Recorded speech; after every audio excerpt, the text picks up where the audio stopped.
അപ്പോൾ ഉടമ്പടി വരുമ്പോൾ നമുക്ക് എപ്പോഴും വിഷയമുണ്ട് ഗ്യാരണ്ടീഡ് എന്താണ്. ഉടമ്പടിയുടെ ഫസ്റ്റ് ഗ്യാരണ്ടി എന്താണ്? I will come with you wherever you go. അതാണ് ഫസ്റ്റ് ഗ്യാരണ്ടി. ഇനി നീ ഒറ്റക്കല്ലെന്നാണ് പറയുന്നത് ഉടമ്പടി, അല്ലേ? ഉടമ്പടിയുടെ ഫസ്റ്റ് ഗ്യാരണ്ടി എന്താണ്? I will come with you.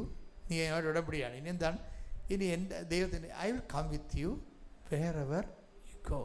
നീ എവിടെ പോയാലും നിൻ്റെ കൂടെ ഇണയായി തുണയായി ഞാൻ ഉണ്ടാകും. അതായത് വിഷയം എന്ന് വെച്ച് കഴിഞ്ഞാൽ ഇതിനെക്കുറിച്ച് നമ്മൾ ധ്യാനിക്കണമെങ്കിൽ നമ്മൾ ഞെട്ടിപ്പോകും. ഇപ്പം ഞാൻ തന്നെ ഈ രാവിലെ ഇങ്ങോട്ട് എൻ്റെ മുറിയിൽ മിക്കവാറും തന്നെ ഞാൻ ഈശോയുമായിട്ട് പലപ്പോഴും സംസാരിച്ചുകൊണ്ടിരിക്കും. പല കാര്യങ്ങളും, എല്ലാ കാര്യങ്ങളും, എവരിത്തിങ്, നിസ്സാര മൈന്യൂട്ട് കാര്യങ്ങൾ പോലും ഞാൻ പോകുന്ന വഴികളിലും കണ്ടുമുട്ടുന്ന വ്യക്തികളെയും തിരിച്ചു വരുമ്പോഴും അവരെക്കുറിച്ചുള്ള റെഫറൻസും എനിക്ക് തോന്നിയതൊക്കെ ഞാൻ ഈശോയോട് പറയും.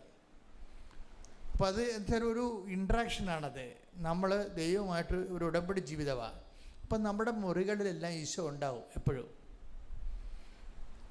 ഈശോയും അമ്മയും ഉണ്ടാവും. അപ്പം നമ്മളെ സംബന്ധിച്ചത് ആ ഒരു ബോധം നമുക്കുണ്ടാകണം. ഉടമ്പടി പ്രകാരം ദൈവം ഈശോ നമ്മൾ പറഞ്ഞിട്ടുള്ളതാണ്, നീ പോകുന്നിടത്തെല്ലാം എന്നാണ് പറഞ്ഞത്.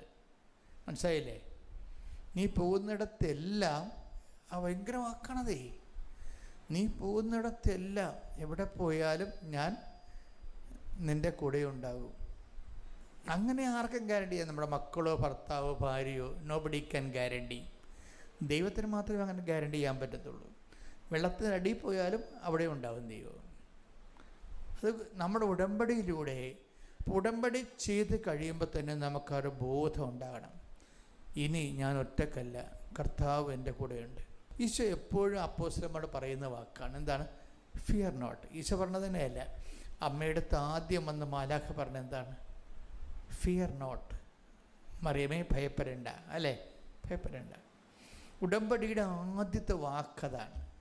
നമ്മൾ ദൈവമായിട്ട് ഉടമ്പടിയിലായിക്കഴിഞ്ഞാൽ നമുക്ക് കിട്ടുന്ന ആദ്യത്തെ ഇൻസെൻറ്റീവ് എന്താണ്? Fear not. എന്താണ്? ഭയപ്പെടേണ്ടതെന്ന്.